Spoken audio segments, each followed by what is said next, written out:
ఎప్పటికప్పుడు తాజా వార్తలను అందిస్తున్న ఏపీ పవర్ న్యూస్ కు స్వాగతం. డ్రగ్స్ రహిత సమాజమే లక్ష్యం. చోడవరంలో అభ్యుదయం సైకిల్ ర్యాలీ. మాదక ద్రవ్యాల నిర్మూలనపై ఎమ్మెల్యే కేఎస్ఎన్ఎస్ రాజు, డీఎస్పీ శ్రావణి అవగాహన. సమాజాన్ని పట్టిపీడిస్తున్న మాదక ద్రవ్యాలకు వ్యతిరేకంగా అనకాపల్లి జిల్లా పోలీసులు అభ్యుదయం పేరుతో చైతన్య యాత్ర చేపట్టారు. ఇందులో భాగంగా సోమవారం చోడవరంలో భారీ సైకిల్ ర్యాలీ నిర్వహించారు. ఈ కార్యక్రమంలో స్థానిక ప్రజాప్రతినిధులు, పోలీసు ఉన్నతాధికారులు పాల్గొని యువతకు దిశానిర్దేశం చేశారు. సైకిల్ ర్యాలీలో ఎమ్మెల్యే, డీఎస్పీ పాల్గొన్నారు. అనకాపల్లి జిల్లా బుచ్చాయిపేట మండలం వడ్డాది నుంచి ప్రారంభమైన ఈ అవగాహన సైకిల్ ర్యాలీ చోడవరం చేరుకుంది. పట్టణంలోని 4 రోడ్ల జంక్షన్ వద్ద మాదక ద్రవ్యాల నియంత్రణపై ప్రత్యేక కార్యక్రమం నిర్వహించారు. ఈ ర్యాలీలో చోడవరం ఎమ్మెల్యే కేఎస్ఎన్ఎస్ రాజు, అనకాపల్లి జిల్లా డీఎస్పీ శ్రావణి, చోడవరం సీఐ అప్పలరాజు స్వయంగా పాల్గొన్నారు. ఈ సందర్భంగా డ్రగ్స్ రహిత సమాజం కోసం ప్రతి ఒక్కరూ కృషి చేయాలని పిలుపునిచ్చారు.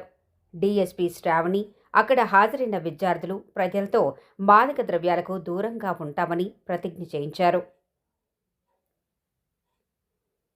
ఎమ్మెల్యే కేఎస్ఎన్ఎస్ రాజు మాట్లాడుతూ, సమాజ శ్రేయస్సు కోసం మాదక ద్రవ్యాల నియంత్రణ ఎంతో ముఖ్యం.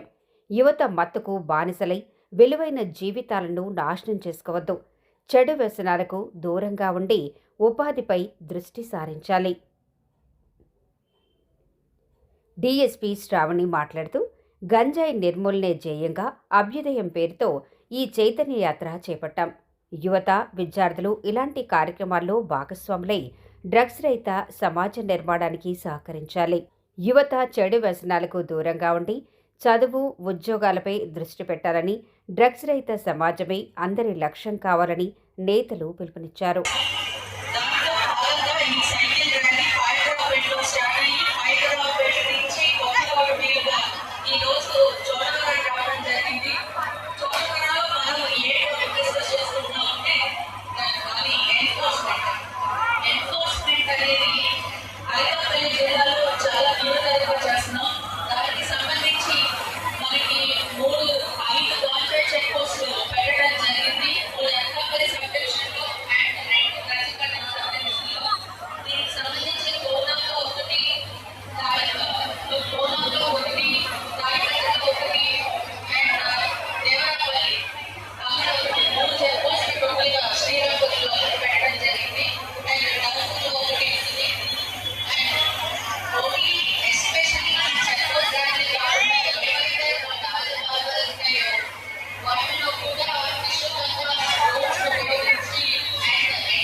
డీఎస్పీ గారు, శ్రావణి మేడం గారికి, వేదిక మీద ఉన్నటువంటి ఎంపీడీఓ గారికి, మచ్చరాజు గారికి, శంకరరావు గారికి, డిప్యూటీ తహసీల్దార్ గారికి, రాజగోపాల్ రావు గారికి, కోటేశ్వరరావు గారికి, కోటబాబు గారికి, అదేవిధంగా వేదిక మీద ఉన్నటువంటి పోలీస్ శాఖ అధికారులకి, ప్రజలందరికీ, పాత్రికేయులకి, ప్రజలందరికీ నా హృదయపూర్వక నమస్కారాలు.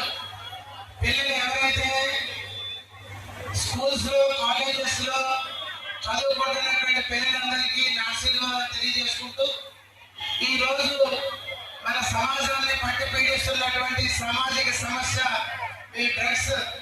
నాకు ఆశ్చర్యకరమైన విషయం ఏంటంటే, మా చిన్నతనంలో మేము చదువుకున్నప్పుడు ఎక్కువగా కాలేజీలో, స్కూల్స్ లో కూడా స్పోర్ట్స్ అండ్ గేమ్స్ లోనే మేమంతా కూడా కాలేజ్ గ్రౌండ్స్ లో గడిపే పరిస్థితి. ఇవాళ మన పిల్లలు ఎవరైతే చదువుకుంటున్నారో మరి స్పోర్ట్స్ అండ్ గేమ్స్ మీద కాకుండా మొబైల్ ఫోన్స్ లో కేవలం మొబైల్ ఫోన్స్లోనే మనం ఆడుకోవడం కానీ ఇన్ఫర్మేషన్స్ అని డౌన్లోడ్ చేయడం కానీ కొన్ని విషయాలు అయితే చాలా ఆశ్చర్యం. పిల్లలు ఎవరైతే 10th క్లాస్ ఇంటర్ చదువుతున్నారో ఎలా ఉంటుందో చూద్దామని చెప్పి ఒక సిగరెట్ కాల్చడం, తర్వాత దాని తర్వాత ఇక మద్యపానానికి కూడా అలవాటు కావడం, ఆ విధంగా అది కూడా దాటి ఈ మత్తు పదార్థాలకి డ్రగ్స్కి ఎడిక్ట్ అవుతారని చెప్పినప్పుడు నాకు చాలా ఆశ్చర్యం కలిగింది.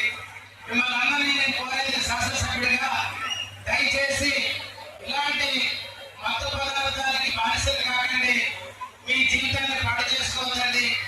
కష్టపడి చదువుకోండి, ఉన్నతమైనటువంటి జీవితాన్ని గడపడానికి బాగా చదువుకొని మంచి ఉద్యోగంలో స్థిరపడితే మీ జీవితం బాగుంటుంది. అంతే విధంగా కూడా నేను మిమ్మల్ని కోరేది, దయచేసి ఎక్కువ సమయం మనం చదువుకోవడానికి ఎంతైతే గడుపుతామో ఖాళీ సమయంలో ఎక్కువ సమయం మన కళాశాల ప్రాంగణాల్లో ఎక్కడైతే స్పోర్ట్స్ అండ్ గేమ్స్ ఉన్నాయో అక్కడ ఎక్కువ సమయాన్ని మీరు గడిపి మీ శారీరక ద్రావిత్యాన్ని ఫిట్నెస్ పెంచుకోండి. అదేవిధంగా మనం ఎక్కువ స్పోర్ట్స్ అండ్ గేమ్స్లో ఉంటే మనం మానసిక వికాసం కూడా కలుగుతుంది. మన గేమ్స్ అండ్ స్పోర్ట్స్లో మనకి ఒక స్ట్రాటజీ ఉంటుంది. ఒక గేమ్ ఆడినప్పుడు మనకి ఫిజికల్గానే గేమ్ కాదు, మనకి ఏమో ఒక వ్యూ ఉంటుంది గేమ్ గెలవాలన్నా కూడా. ఆ విధంగా మీరు దానికి బాగా మీరు గేమ్స్ అండ్ స్పోర్ట్స్లో ఇన్వాల్వ్ అయితే ఇటువంటి ఆలోచనలకి మనకి తావు లేకుండా ఉంటుంది. అంతేకాదు ఈ సభ మనందరం కృషి చేయాలంటూ చెప్తున్నాను. Thank you. ఇప్పుడు మన ముఖ్య అతిథి శ్రీ ఆంధ్రప్రదేశ్ రాష్ట్రంలో కూటమి ప్రభుత్వ ఆధ్వర్యంలో ఏ విధంగా డ్రగ్ రహిత సమాజం కోసం కృషి చేస్తున్నారో, చర్యలు చేపడుతున్నారో మా అనకాపల్లి సబ్ డివిజన్లో ఎస్డిపిఓ గారు శ్రావణి మేడం గారి నాయకత్వంలో, మా చోడవరు సిఐ గారి ఆధ్వర్యంలో, పోలీస్ శాఖ వారి యొక్క సహకారంతో, వారి సంకల్పంతో అన్ని స్కూల్స్ తాలూకా విద్యార్థులు ప్రజా సంఘాలందరూ పెద్ద ఎత్తున ఇవాళ చోడవరంలో డ్రగ్ రహిత ఆంధ్రప్రదేశ్ కోసం చేపట్టిన ర్యాలీ విజయవంతం చేసినందుకు అందరికీ కృతజ్ఞతలు. ఆ దిశగా డ్రగ్స్ ఎక్కడ కూడా వినియోగం జరగకుండా, సరఫరా జరగకుండా కఠినమైనటువంటి చర్యలు చేపడుతూ, అదేవిధంగా ఎవరైనా బారిన పడితే వారిని రిఫార్మ్ చేసే విధంగా మరి ఆ సెంటర్స్కి పంపించి వాళ్ళ మార్పు తీసుకొచ్చి డ్రగ్ రహిత ఆంధ్రప్రదేశ్ సాధన కోసం చోడవరంలో ముందడుగు వేసినందుకు పోలీస్ శాఖ వారిని మనస్ఫూర్తిగా అభినందిస్తూ సెలవు తీసుకుంటాం.